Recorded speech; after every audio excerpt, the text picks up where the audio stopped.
Okay, Oak Park. I've been putting this one off for a while.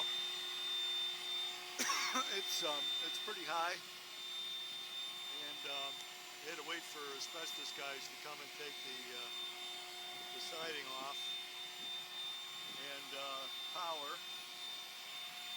which would have been right in my way, and a few phone lines, and then the guys from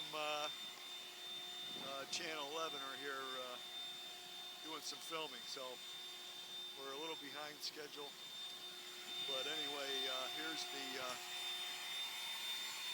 part of the hive. It goes about 5.5 feet long.